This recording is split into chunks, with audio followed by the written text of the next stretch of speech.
I found this cute behind-the-scenes picture in 2019 of Bill Mumy and Mira Furlan sitting beside each other, his arm around her, smiling. At first I only reblogged it, captioned it with "The actors of my OTP 20 years later", because I mainly know them for playing Rice's space ambassador Delenn and her loyal-eyed Lennier in Babylon 5. However, I also saw Mira at a convention where she showed even more what an incredibly fascinating person she is. So I began searching for her other projects. By the way, you should absolutely watch The Beauty of Vice, where she plays a woman from a traditional village being conned into working in a nudist resort and discovering her bisexuality there. It's difficult to watch because it's so dark, but it's so good. Anyway, I discovered a new project called Space Command, where she and Bill would star in, and that was what the picture was from. Hi, I'm Telly's greatest fan, and normally I talk about either queer or disabled analysis of nerd media, or create fan trailers and AMVs. But I'm also a fan of Babylon 5 for 10 years now, so I thought I'd try something new with this. I lost track of the project between fandom drama, the pandemic, and Mira's tragic death in 2021. Luckily, someone brought it on my Twitter feed. It feels good, but also bittersweet to see her one last time. The series was financed by a Kickstarter and produced by its own studio, Space Command Studios. The pilot was released for free at the 22nd December of 2022 by a YouTuber called Mr. Sci-Fi, who had helmed the project. He also thanks everybody making this possible in the first few minutes of the video, and explained that he wanted to make a hopeful look in the future, since most sci-fi these days is pretty pessimistic. The pilot follows a space archaeologist and her daughter, a space mine worker, and the title-giving Space Command as they get entangled in a android rebellion. Mira Furlan plays the somewhat mysterious but quiet and dignified space archaeologist von Odera. Jelena Murja, I hope I pronounced this right, plays her slightly more energetic daughter Jelena, who follows her expeditions. She's a good cast, as she does not only look similar, but also feels connected to her. They don't really contribute that much to the plot, other than some really nice dialogues, but they do have a presence. Also, both of them talk Serbo-Croatian when stressed or among themselves. This is a quite nice touch and unusual for sci-fi, since in sci-fi mostly only English or alien languages is spoken. Bill Mumy plays a sinister tech giant who created the androids. This is a big departure from the shy, innocent, submissive Lennier, and it works. It's even some of the same facial expressions from him, the smile, for example, but now it's sinister instead of cute. It's quite interesting to see him and Mira play enemies when in Babylon 5 their characters had a deep friendship and an intense but unrealized romantic tension. Bruce Boxleitner is also in this too, though he only has a small role as a general. I was mostly skeptical about him since How do I say this without getting harassed again? As nice of a person as he seems to be in real life, the character of John Sheridan, and especially Sheridan's romance with Delenn, never really worked for me for various reasons. Boxleitner is really fitting as General, though, with his deep voice and classic heroic vibes. His and Bill's character work together closely, and it's interesting to see after Lennier and Sheridan's tense relationship in Babylon 5. It also stars two Star Trek actors. Robert Picardo, who played the Doctor on Star Trek Voyager, plays space miner and single dad Yusuf Sekander. He's a Muslim, which is cool to see in sci-fi because it's so rare. And there's even one scene where he's seen praying in direction of Earth because Mecca's on Earth.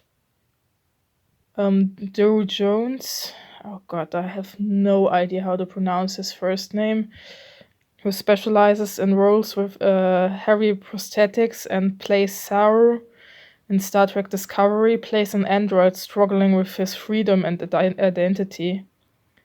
He brings a truth and nuance to the role. It is a pleasure to watch him. The pilot is relatively slow-paced. It has the feel of watching an old Star Trek episode. As said in the beginning, it shows a hopeful future, with a comforting feeling that while bad things happen, everything will be alright in the end. It's often believed everybody wants grimdark, but for mentally ill me, grimdark is a bit too stressful most of the time, so I welcome this. It just has this warm, welcome atmosphere. The music is mostly in the background. It supports the story, but it's not distracting. But there are a few moments where it does become more noticeable and is quite epic in these moments. Due to being an indie production and not cinema-level special effects, they look like from the 90s. I saw multiple people complain about this, but for me this only contributes to the warm feel of this. I don't know much about camera techniques or video coloring, so I can't comment much on it, just that it also looked like from a 90s sci-fi series. Who would I recommend this to? This is right for you if you are stressed out by how dark sci-fi recently has become. If you are a fan of the older Star Trek shows, especially TNG and Voyager, and also fans of Mira Furlan, Bill Mumy, and Bruce Boxleitner wanting to see them in sci-fi again. Also, if you want to support indie sci-fi and see what is possible there.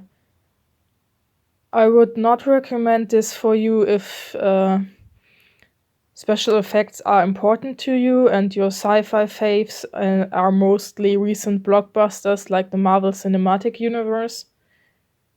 You want dark and fast-paced stories. You expect the Babylon 5 actors in similar roles to their Babylon 5 characters. Fun fact. I have to admit that I did hope Mira and Bill would play lovers, simply because I love their dynamic as Delenn and Lennier so much. It's also not for you if you expect it to be very similar to Babylon 5. It does share some similarities, but it also is much less dark and does not have the literal politics and space aspect. Overall, I found this a quite pleasant, hopeful start. Not groundbreaking, but rich pilot is. But fun to watch. Now to the part containing spoilers. It begins with an optimistic summary of exploration. Then it cuts to Odera and her daughter nearly burning in their shuttle and being saved by Captain Kama. It is cool to see Mira at a badass pilot. I literally cheered. Next, we are introduced to Sikandar in the mine, working together with and saving android Dornevan. We also learn that humanity stopped climate change, and the Daisy doctor mother of one of the main characters was one of the main forces for this. On Mars, we learn in a dialogue between Captain Kemmer and Odera that she has super healing powers thanks to an experimental disability cure. She also shows him an alien artifact and meets Dornevan and Sikandar. I love the artifact part because I don't know, there's just something so interesting about the idea of aliens leaving these things behind, and I also love this part of the story in Babylon 5. Dornevan managed to connect to the artifact. It's actually a spaceship, and he uses this to flee. Bill Mumy plays delightfully sinister, calling Dornevan an anthropomorphic vehicle. And again, this was a nice touch because it reminded me of this interesting part in Measure of a Man in Star Trek TNG, where there's the question if would you treat Data like a person too if he was just a box on wheels and not a person-shaped android?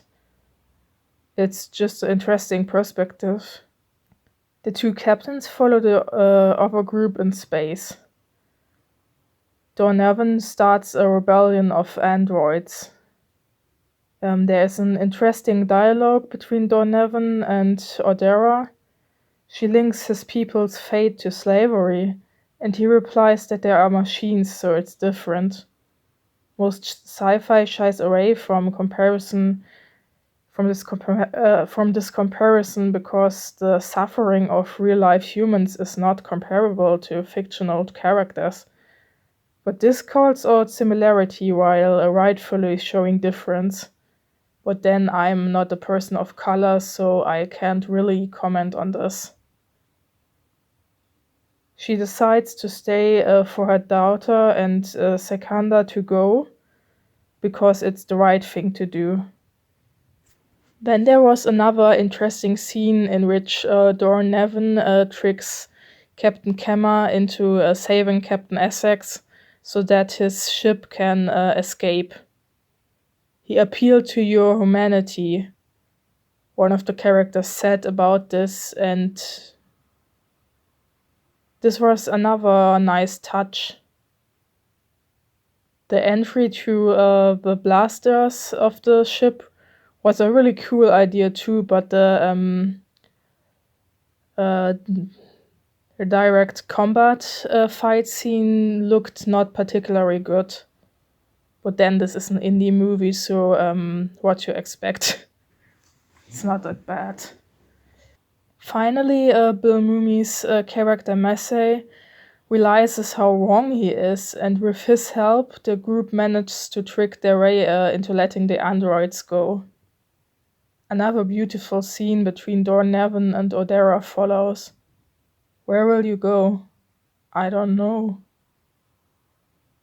The epilogue shows Odera, functionally immortal, comforting now elderly Jelena dying, but it also reveals that she has a wife or girlfriend. I took a moment to realize the kiss was really happening, but then I cheered. Queer woman like me in sci-fi. And played by Mira Furlan, my favorite actress. Mind you, this was not the first time that she had played a woman-loving woman. The Beauty of Vice comes to mind, but also a movie about forced prostitutes called Journey to the South, where Her character falls in love with another of the prostitute girls. I nearly cried at the dedication at the end for Mira. I'm not as strict about the diversity analysis as I would for mainstream works, since this is an indie work. But I also do it shortly because that is usually my channel's main content. It could have more women and people of color in the main roles. But as I said, I'm so happy about Adara being queer. Hope it comes up again in the future episodes, since Mira apparently already filmed 5 episodes. I also love to see her speak Serbo-Croatian instead of everybody speaking English. And I already mentioned this, but it's so cool to see not just a Muslim character in space, but also in a very positive light. Odera's disability being cured, however, is a bit of a stale taste, as is Massey's using villainous cane, but since both of them don't have this as major part of their character arc, it's somewhat negligible. With the characters acting morally good, and even an evil millionaire, unlike in reality, changes his mind, it fits perfectly in the theme of a hopeful future. Overall, a good choice for a feel-good sci-fi series. I'm curious about what the future episodes bring. The second one is a bit more experimental, with them using video chat to tell a story during pandemic. I don't know what to say even more to this. It just feels so good to see these actors again.